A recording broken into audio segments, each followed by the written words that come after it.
Welcome to the JT and Looney Podcast, Thursday night football edition. The two oldest quarterbacks ever to play each other. And wow, Joe Flacco's putting the wood on the Steelers here. It's halftime for those who are streaming us live on most of our platforms. And everybody who hears us whenever it's convenient, thanks for tuning in and watching. How are you, Tom? You got some wild hair going tonight, man. I Oh kind of yeah, like yeah, wild yeah. hair. It's just getting so long, and I'm on this Hollywood problem. I'm on call for a possible commercial, and I won't find out until Friday if I got it or not. And so you can never change your look if you're on call and you think you got a part in something, and so it's out of control. But I got to keep it because I can't cut my hair because I might have this role. So the Hollywood problems that I have. It's kind of cool. And you're right. It's fun to see Joe Flacco, who once, as you know, forgot how to play football. All of a sudden remembered again. Looking good out there with a couple of touchdown passes on Thursday Night Football for a team he's played for 5 minutes. And they needed to get him because they have two diva receivers who are great. Divas, like Yeah. the definition. T. Higgins, the highest paid number 2 receiver ever, and Jamar Chase, the highest paid number 1. So that is like the divas when you watch those diva shows on Bravo. If you didn't get him if you didn't get him a quarterback who could throw the deep ball, I got that. If you didn't get him a quarterback that could throw it like Joe Flacco, they would have tore down that stadium by week 10. So I don't think they're going to make it. I don't think Lamar Jackson's going to make it because he's 1-4. And everyone, I don't think you're going to win 8 out of 9 or 9 out of 10. Once you get on these 1-5 starts and 2-6 starts, there's a chance, but not really good that you're going to come back. So we'll see what happens here, but it's an entertaining football game with two geezers playing. And since Tom Brady played until he was 40, whatever, now all 40-year-old quarterbacks think they can do it too, Tom. Well, it's good to see nutrition has changed. Personal trainers have changed. They used to smoke cigarettes, and now they eat protein powder and have nutritionists. And they have nutritionists that live in their home or else show up at 6 o'clock in the morning. And they have a personal trainer that makes them get out of bed at 5:30. And by the time they're done with their workout, they have a meal that's made by their personal chef. Ken Stabler didn't have those. And a lot of the guys we grew up watching. So quarterbacks and guys who play all different kinds of positions and sports now have a great advantage. Look at LeBron. Michael couldn't do what LeBron does at LeBron's age, and neither could anyone else who ever played the game. Yeah, you're right about that. The ability to play later on into your career, into your 40s, and have the nutrition and the trainers, and look at the facilities, the real estate where these players play at. Excuse me, they play in these unbelievable buildings that have hot tubs, cold tubs. Right. With the play in Vegas, they have an outdoor swimming pool. Oh my God, it looks like the Olympics, like outdoors. And then they have indoor pools. And if you're an athlete and you're 33, 34, you were probably retired by then. Now you have no reason to retire. The money's never been better. The conditioning and the diets and all the extra trainers and staff. You could find your own 2 to 3 trainers to work on you during the day or night. They could come to your home, give you massages to have you ready to play or ready to practice. It's incredible. Yeah, Russell Westbrook just signed with the Sacramento Kings. Some people say, why is he taking a roster spot for a younger guy who's dreamt about that all his life? Well, that's what he dreamt about all his life, and that's what he does, and he feels like working. He's a grinder. Nothing wrong with that. Well, we got a problem here, and it has to do with your Dodgers, and we're going to get this right out of the way. What's happening, one of the things that... By the way, it's your problem. Yeah, it is. One of the things, Twitter is a sewer, but it's also... Yep. Interesting because you can type exact facts. You can type into Twitter X, Abraham Lincoln was born on this day and died on that day, and it's an absolute fact. And people will disagree. People will argue that fact. So I went on X and reminded the Dodger fans that the Dodgers are the only team in baseball history to spend over $400 million. That's a fact. So I didn't say anything wrong. It's a fact. The Dodgers signed Blake Snell and Yamamoto So that pushed them over the number where other teams didn't go there. Now you could say other teams could have went there. No, a handful of teams could have went there. Right. They already had Otani, and Otani's money's deferred, which I know you and I did a podcast on that from his I didn't gamble. That's my best friend. I don't know how he got the code into all of my accounts. But I'm really struggling with the fact that Dodger fans don't get that this is the greatest definition ever of buying a championship. Of course, the Yankees did it in the 70s, but in the 90s, when the Jeter 90s came about, they weren't buying championships. 7 of those guys were homegrown. And remember, Jim Leyritz and Joe Girardi weren't making over the top money. They were getting the same money at their position that other ones were, but Jeter and Bernie Williams got their money.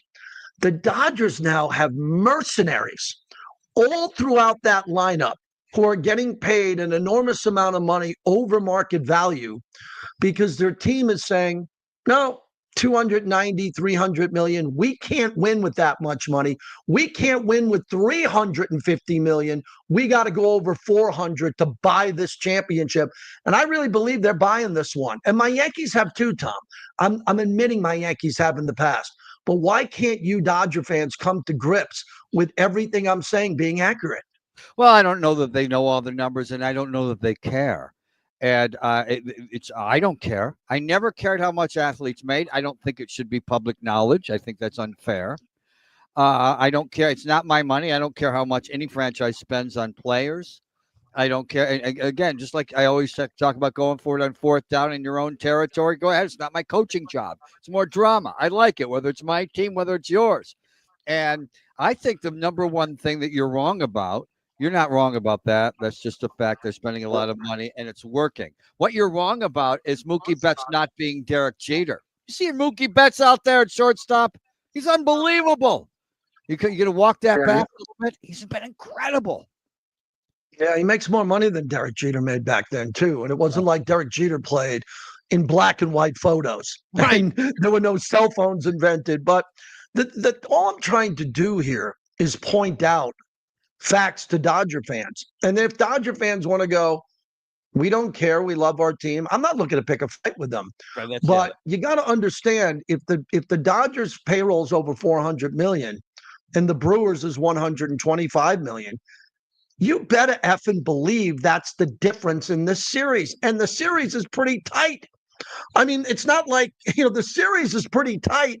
And the mercenaries that the Dodgers have, Blake Snell wasn't a Dodger last year, nor was Yamamoto. And I thought the Dodgers were very average this year. They weren't great. They were a wild card team. It was a disaster within that division. It was a disaster. It was a terrible year for the Dodgers. They had 27 more wins. That's how bad they were when it came to their bullpen was awful, garbage. I was so frightened tonight when I saw bullpen guys. That's a fucking bullpen guys. I thought they're going to lose, and so I didn't want to see anybody from the bullpen. Rosaki's fine because he's a starter. I just want to see starters, and maybe 1 or 2 relievers. No, I don't go deeper than that because they all suck. And so the Dodgers, at least they did that. I was worried about the definition of insanity is doing the same thing over and over, and expecting a different result. And the Dodgers didn't do that in the postseason. They've left the bullpen guys who are all crap in the bullpen, and they're kind of going starter, and maybe a couple of jewels in that crappy bullpen. And that's all they have is a couple. And that's been frightening. And the entire year, right? They should have been the winningest team in baseball, but this year it was the bullpen that was just awful, giving up. Not only that, the whole thing about you must have been thrilled at least with Dave Roberts leaving Yamamoto in 09 minutes, because because I know it's a pet peeve of yours. This year he had a no-hitter going in bottom of the 9th, 2 out, throwing a no-hitter. Someone gets a hit, and Dave Roberts takes them out, and they lose the game. I remember that game. That was crazy. 2 outs, take a guy out who's got a 1-hitter, and it's and that was the Dodgers' year in a lot of ways. They were really lucky to win the West because of the way that they blew 27 leads in the 9th inning. So It's just it's at least they were able to adjust on the fly and not stick with the bullpen. So that's been fun to watch. And for those of us on the spoiled side, the Dodger fan side, watching Mookie Betts play, before anybody else even got there, before Freeman got there, and it's just been great to just watch him play alone. But you're right. But then they got to get Freeman. Then they got to get Yamamoto. Then they got to get everyone else and Otani. And it probably is annoying for everyone else. But as you know, it doesn't mean they're going to win it all still. Yeah, they are. This thing's over. This thing is over because the other two teams don't have anywhere near the talent that the Dodgers have, which is the point I'm trying to make. And remember the Indiana Jones movie directed by Spielberg with the scene where Harrison Ford is being surrounded and the guy comes with the knife and he starts spinning the knife around like he's going to kill him with the sword. Yeah. And then Indiana Jones takes the gun out and just shoots him. Remember that famous scene? The Dodgers? Well, that's what I do. Yeah, that's what I do with the Dodgers when I give them this stat. Oh, okay. And I love this stat because it's just gorgeous. It shuts up every Dodger fan. Every Dodger fan has to bow down to me when I give them this stat. The Dodgers were founded in 1883. 1883. The Yankees were founded in 1903. Okay? Dodgers are older than the Yankees. Yankees have 27 championships. The Dodgers have 8. Okay. Now, if the Dodgers started in 1950 and the Yankees started in 1903, then it would be a compelling debate. But the Dodgers started before the Yankees. The Yankees have 27. The Dodgers have 8. Now, one of the Dodgers championship rings is an asterisk because they won 7 with an asterisk because they won that COVID year where you only had to play 60 games. 60 games, not 160, 60. But I'm going to give them the 8th one. So when it comes to all of that, number 9 is coming for the Dodgers. Number 9 is here. You can go crown them. Go crown their ass. They're going to win number 9. Crown their ass. Yeah, they still trail the Cardinals and the Red Sox for overall World Series. And the Dodger fans, what's irritating me now, they're so fucking cocky, man. And I would love them to be this cocky if they had a $314 million payroll and they went back to back. I'd just be like, mind blowing. And congratulations. They went so over the top on Snell and Yamamoto. They literally said, we don't want to even get into this. We want to just book it and lock it. We want this ring, and they're going to get it. So you better believe I'm irritated on everything I just said. Well, it's terrific. And that is also why you're so good at this and why you're one of the guys that's still working. There's a lot of great sports talk show hosts that aren't working anymore. And they even axed more of them this week in a big bloodbath. And you're still there. And the reason why you're still there is because I said it's not over yet. And you said, yes, it is. Your opinions are always absolute. And you can do corrections or retractions another day. But you mean it when you say it. And it probably is over. And I love your fallback. Your fallback, as long as I've worked for you, going back into the hot tub time machine 21 years. And that is the Yankees have 27 championships. So it used to be 26 or 25 when I met you. But you can always fall back on that. You've always got that one because no one's going to catch you. But I got one more good one. I call it B. That was my big one. A. B is your B-roll. Bruce Bochy. Bruce Bochy's got 4. He's got 3 with the Giants, the biggest rival. The Dodgers' biggest rival is not the Yankees; it's the Giants. Yeah. Bruce Bochy recently won 3 World Series in the bag. 3. And they just won one with Texas to throw a little icing on top. Otani's got 1. So everybody calm the fuck down. Otani's got 1. Now Mookie Betts is climbing by the way, status with these rings. Okay, but stick with Otani for a second. Does Otani this year remind you of Willie Mays 1973 with the Mets? Yeah, that's funny. Oh my God, he's so irrelevant in this series. Although nice hit today, nice triple today. But and then sometimes they won't pitch to him. But I still, it's like watching Paul Bunyan out there, and he's better than Babe Ruth, and that's so much fun to watch every night. So far, he's the king of the regular season, obviously, and then to Mookie. Mookie's my favorite baseball player. You do anything. I know he is. Oh my God. And and for those, to wrap up this topic, I'm jealous. This is why this topic is so good. And people are trolling me and I'm trolling them. Here's why. I'm damn nervous that the Dodgers are going to win like 7 out of 8. Because if they are this effing arrogant and this mercenary that they're doing this to win their second one in this era, let's throw out 2020 for a second, but we're going to go 2024, 2025.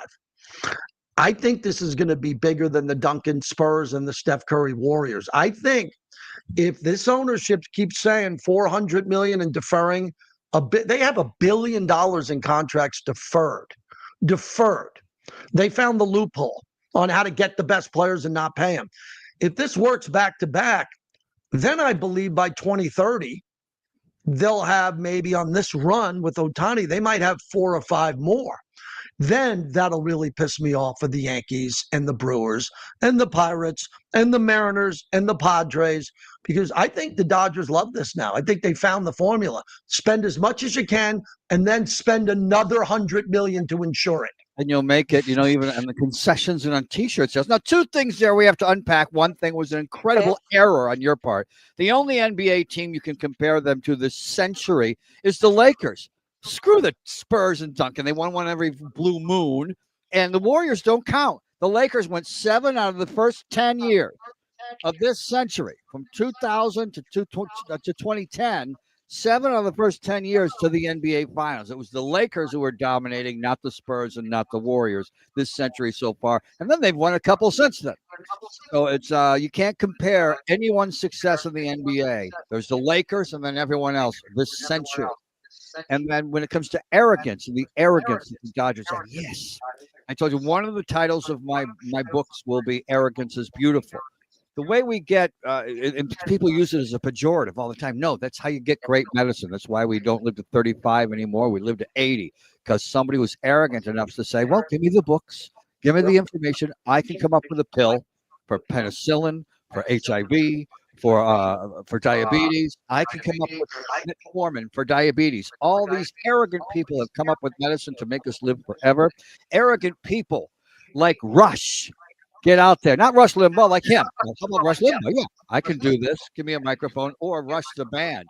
No, they didn't want to go to a concert. They wanted to be the concert. That's arrogance. Same thing with Michael Jackson, the Rolling Stones, and the Beatles. They didn't want to go to concerts. They had the arrogance to want to be the concert. Arrogance is beautiful. And the Dodgers, they have the arrogance to want to go out and create the greatest show in baseball. And they're doing it. Love it. There's a wise ass in the stream, Mr. West Coast, who says Ohtani has one more than Judge. So that's a kind of a way to dig at me. Do you know that Joe DiMaggio had 9 more than Ted Williams? Joe DiMaggio won 9, and Ted Williams won none. Who was better? Right. It's one of the greatest debates in baseball history. We don't. And you can do it. And you can do it with those. That's cheap. Mark Rippon or Dan Marino. Who do you want starting your team? Yeah. Trent Dilfer or Dan Marino? You can do that with a lot of people over the years. And you can do it with a lot of people. You want Devin George or Charles Barkley? Devin George has 3 rings. Charles Barkley has none. So you can play that game all you want. Yeah, so I think the Dodgers, as we're recording this podcast, and it looked like Toronto was left for dead until they got on a plane to go to Seattle. That'll get you healthy here pretty quick. But I think the Dodgers, up 3-0, are on cruise control. As we record this, the Blue Jays are beating the Mariners 5-1 as that game's in progress. And if they tied that up at 2, that's another thing that is kind of irking at me, because Toronto beat the Yankees. And I'd rather see the Mariners win. But I think after watching the bats of Toronto explode in the last 2 games, I think Toronto could give the Dodgers a better fight than the Mariners. Am I wrong to say that? You're a Dodger fan. Don't you think the Mariners probably lose in 5, but the Blue Jays could beat the Dodgers in 7, maybe. It looks like with the way their bats are exploding in the postseason when you're going up against all the best pitchers. Yeah, a good point on your part. A shout out to Adam Hawk, one of the great Seattle Mariner fans of all time. And so we got our fingers crossed for Adam that Seattle gets to the World Series so the Dodgers can then break his heart. And Trigger too, and the Knight Riders of the 206. So another topic, week 7 of the NFL. Raiders are at the Chiefs. They should be 3-3. So if they lost to the Chiefs, they'd be 3-4 going on the bye week, which would be fine. But now it's a must-win game against Kansas City. That's going to be really hard to win because Kansas City's just great, and the Raiders are trying to find themselves. But the topic I wanted to talk to you about is Buffalo's lost 2 in a row, including to Drake May and the Patriots at home, and Michael Penix and his do-rag in Atlanta. If you can't beat Michael Penix and Drake May, how are you going to win the effing Super Bowl? Let's start with the Buffalo Bills and your concern. Well, my concern is, well, of course, I will use, like you do with your 27 championships with the Lakers. I'll say, oh, well, it's early in the season, But I can't say ask me in week 16 because the show is now. It's our rule. Week 7, and I'd rather be panicking now than in week 17 or in week 16. Right. In week 50, you have some bad losses on your schedule, no matter what. And the matter of fact, 365 days ago, going back in the hot tub time machine, Philadelphia Eagles fans were in a panic. They wanted to fire their coach for getting into it with fans. How'd their season turn out? Yeah. Well, teams can turn it around as long as they don't implode. But if they implode early in the season, a lot of those teams don't turn around, right? They don't. And Josh Allen, though, watching the way Lamar Jackson, both of these guys have done one enormous thing that you need to do as you mature as a quarterback. You don't turn over the football. Josh Allen and Lamar Jackson used to be turnover machines. Now they don't do it at all. They don't throw interceptions. They don't fumble. And so both of those guys are guys that can turn around their teams. Josh Allen more likely this year because of the hole that Baltimore has dug themselves in. How about this for a fun stat? I'm a big MVP fan. I like to say MVP. I like the MVP in all sports, especially baseball. Baseball, it's usually for the guy who hits the most home runs and has the most RBI, sometimes average. In football, it usually goes to the best quarterback. And we're not even at week 7. We're just starting week 7.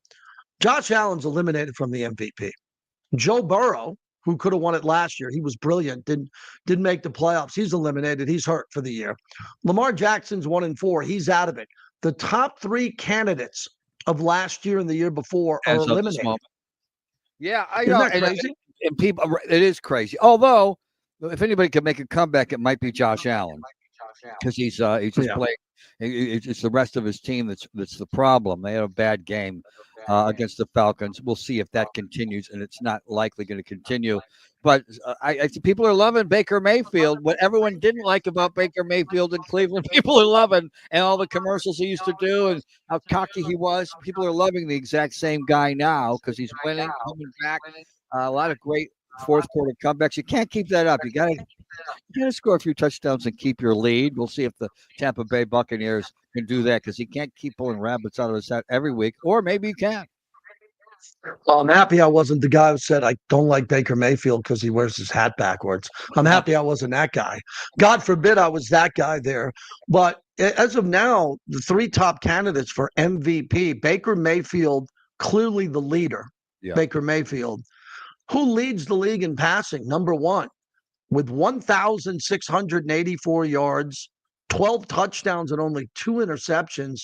You could ride his bike to the stadium. It's Matthew Stafford. Yeah, he's of the Rams. He's incredible. Yeah, sometimes those stats are misleading. Teams are behind.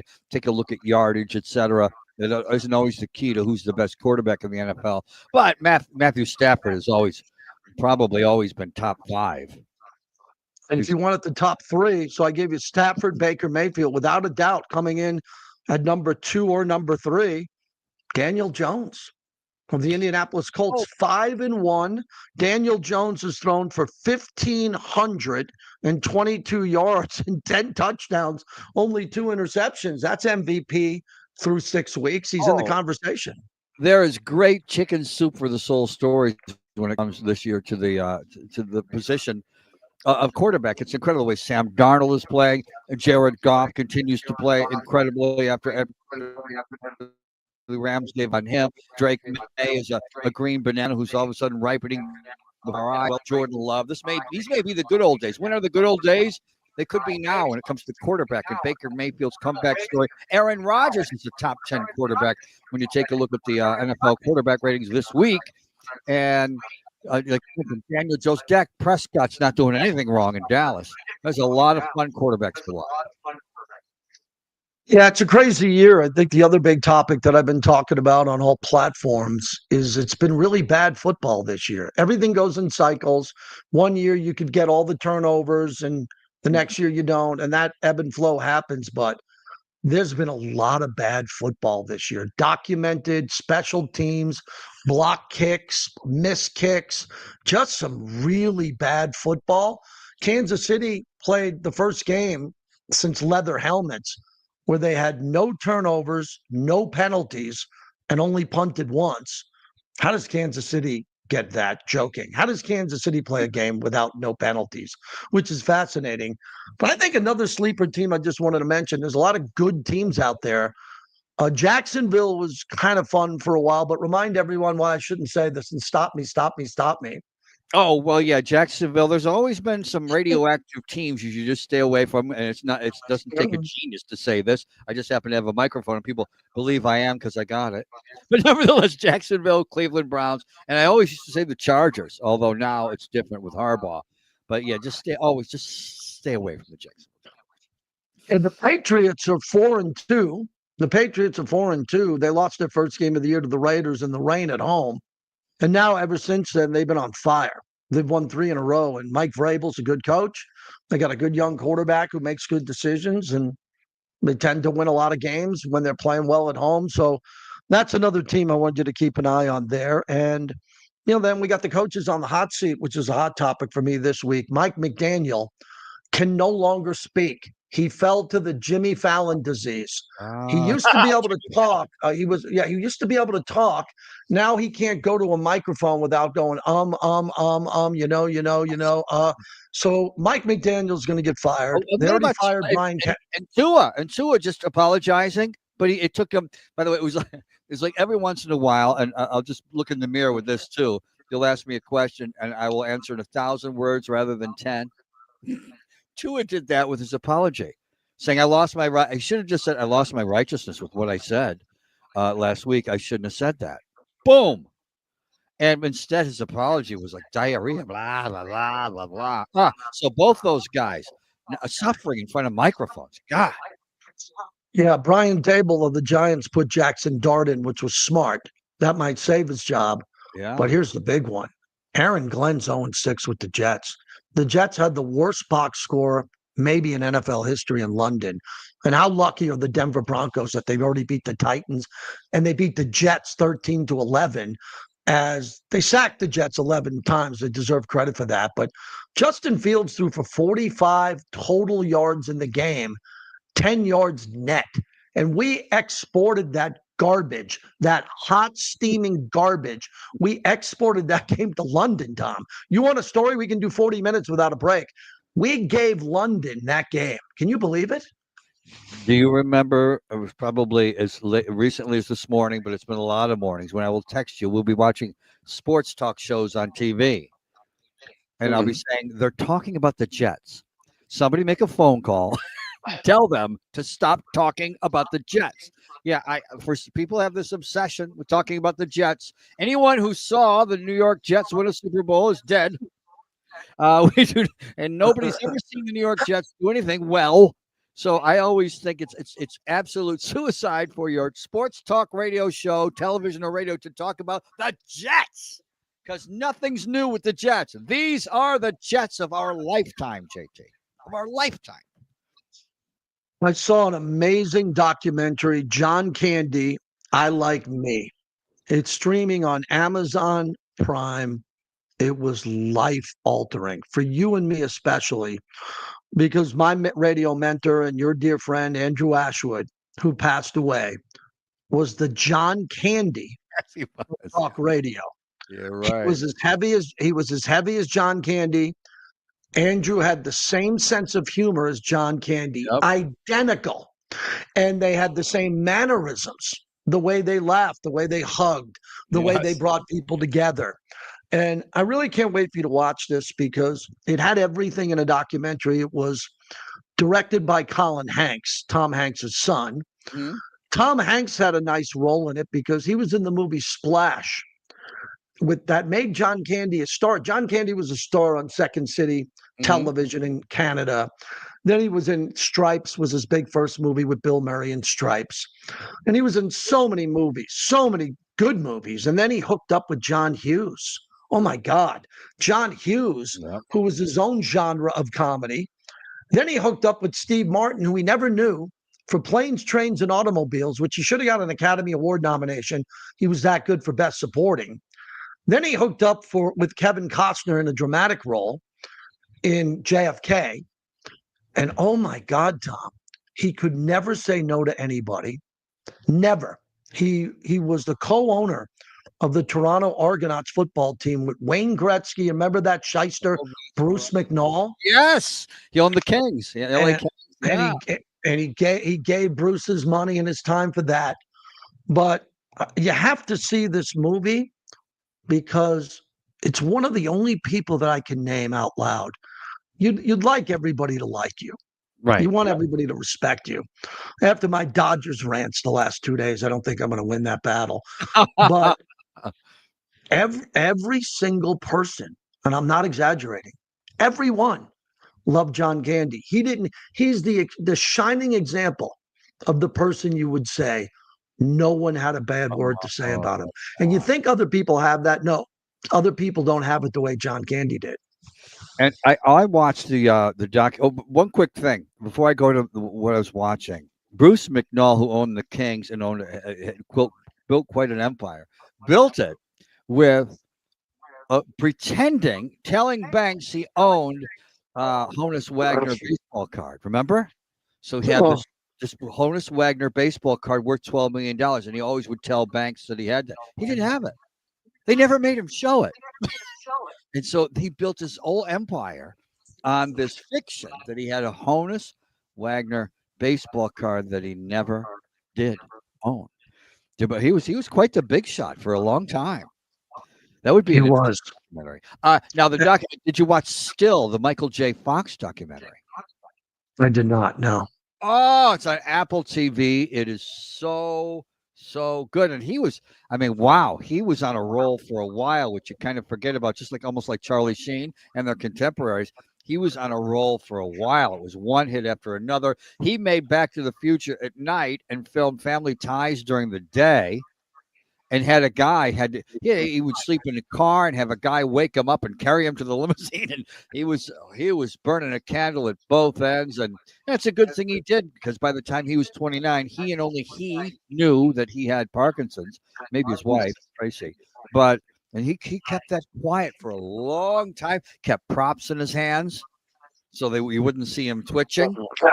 And it's a fascinating, very sympathetic and wonderful documentary that he participates in. It's very good.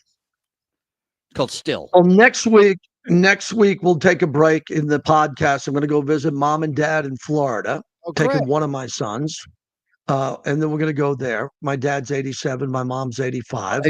Your dad's 87. Has he got any new golf clubs yet? Your dad? He'll be golfing with his grandson and myself. So how fun is that? Yeah. And I just want to ask you. I talk about your dad a lot. You'll like this. I talk about your dad a lot because I talk a lot about longevity. And, I said, if you have somebody in your life who's in their 80s and gets a puppy or golf clubs, I mentioned your dad, because your dad got golf clubs a few years ago. And I said to you, he's not planning on going anywhere. Golf clubs. He better get some use out of them. He got them in his 80s, no doubt. I'm worried about the air traffic controllers. You always remind me, worry about your plane landing. not Yes. being delayed. You got to make sure it doesn't, Right. it lands properly. But we have a government shutdown, and it's going on. I think it's day 16 or 17, whatever. And eventually, these air traffic controllers are going to say, no, I'm not coming to work unless you pay me. Now, if you want to pay essential government workers and the FBI and whatever, okay, I'm not getting into politics deeply here. It's a government shutdown. Both sides are tremendously flawed. But air traffic controllers, some guy and gals are going to say, no, it's been 28 days. I'm not coming in. I'm going to call in sick. And then I hope the airports don't just get bogged down again, because that tends to happen. Well, yeah, a lot of different bad things could go on with different things that are happening within the government. Stuff with our food, and food is kind of important. As people to pick our food and to deliver us of our food, it could rot out there. Cows could fill with milk with nobody to milk them. There's a lot of we're at a tipping point in a lot of different areas of our economies. And the one thing about artificial intelligence that's amazing is they operate on us now, so we don't have to worry as much about a hungover doctor, as we have a lot of robots named Leonardo that are doing the operations, and the artificial intelligence for years, which has kept planes from falling out of the sky. So we have an amazing air traffic system, and amazing. When people say they don't believe in socialism, I'm happy that we pooled our resources and we've got technology we all pay for that keeps planes from falling out of the sky, and nice freeways to get to the airport. So kudos to the people who keep our planes taking off and landing, and hopefully that will continue. Good luck in your audition coming up this week. I hope to hear some good news. I know you're working a lot. I've gone through the 2 auditions at my lucky place, where I always seem to get the commercial when I go to the special lucky place. Went to that lucky place again. I'm on hold, so which means they're going to tell me whether or not I have it, I believe, tomorrow. One of the last thing on television commercials, we're running out of TV. Like I said, we're running out of coaches in the NBA. We have no coaches, and we're running them out. We're running out of them in the NFL. Get ready for that. Nick Saban's not coming. Dabo's not coming. Bill Belichick's not coaching probably in the NFL again. We're running out of coaches. We're running out of TV shows and movies, because I went through all of Amazon the other night, all of Netflix, all of HBO Max. And I started looking at the newer stuff, not the older stuff. And I told my wife, I go, holy shit, there's nothing new coming out. And then I went to that category that says upcoming. And that's where I saw the John Candy thing a week ago and a couple of other things I wanted to watch. But we need directors and producers and grips and actors and actresses to get back to work, and then that'll fill the advertising to put commercials in these streams and provide even more work for guys like you. It is annoying when you go through Netflix or Apple TV or your Tubi, and then you've spent an hour when you could have been watching a movie, an hour trying to figure out what. And that's a great problem to have. Wonderful problem to have in life. Count your blessings. I watched Your Honor again, as it was called, Your Honor, with Bryan Cranston. Yeah, very good. This is the second time, but when you're watching something for the second time, it might fit your point. And last night, just for poops and giggles, because you haven't seen it, and it's a movie that we use the lines from a lot in our house to make each other smile. Quick Change. Bill Murray at his best. He went through like a double or triple header where it was Quick Change, What About Bob, Groundhog's Day, where he just kept it in grand slam after grand slam. And Bill Murray, man, shout out to Bill Murray, a friend of our friend Chris Myers. Good guy. We've got good stories from behind the scenes about what a good man Bill Murray is. Bill Murray, a major role in the John Candy documentary. Major. Great. Like major in that. And I have a new conspiracy theory. I don't like conspiracy theories, but I have a new one because I consume a lot of content. I watch a lot of media. I've heard the word Tubi and Roku. I've never, ever met a human being who's ever watched Roku or Tubi. So if you're the first one, I have 17 TVs in this house and 14 streaming devices. I've never heard of Roku or Tubi in my life. Well, this is not going to surprise you. I had a friend, a workout partner on Monday, Tuesday, and Wednesday, who was mentioning, and much younger, he mentioned watching Pumping Iron. And I had seen it once 20 years ago, like after Thanksgiving dinner when I was not sober. So I said, I never had seen it sober. So I watched Pumping Iron the other night, and I had to look and see where it was on Tubi. So that was my first Tubi experience where I downloaded Tubi. It's all free and watched Pumping Iron, Arnold Schwarzenegger, and I'm sure that comes as no surprise to you. All right, let's give everybody who was kind enough to join us live. Remember, this is a podcast. It lives on multiple platforms. So Looney's famous for giving great live updates. I'll do it for him. Bengals 20, Steelers 10, 5:03 to go in the third. And then on my other app here, Blue Jays 5, Mariners 1, top of the sixth, and the Dodgers beat the Brewers 3-1. The Dodgers are up 3-1. Don't go to game 4. Go to the beach. Go somewhere else. This thing is over. It's either Toronto and the Mariners, and I have a feeling we're going to say, I hate when they do this little thing. They get the second base and they act like Furbies. I've never wanted the Dodgers to lose more. And I'm not a Dodger hater. It sounds like it. My kids grew up in Mannywood, where Manny had bobbleheads and they were little boys. But because the Dodgers, which we started with, decided to spend that much extra money that they didn't need to, I'm really rooting against them because I thought getting Snell and Yamamoto was very arrogant, like a divorcee, walking down Rodeo Boulevard with her limo driver, just buying more and more things that she doesn't need. I'm really rooting against your Dodgers. But you have to admit, though, it's amazing the guys they choose not to keep sometimes, too, like Manny Machado. Who doesn't keep Manny Machado? They didn't. I mean, they're really they have guys that they have the ability to get either through free agency that they don't pick up, or guys like Manny that they could have kept and re-signed and they didn't.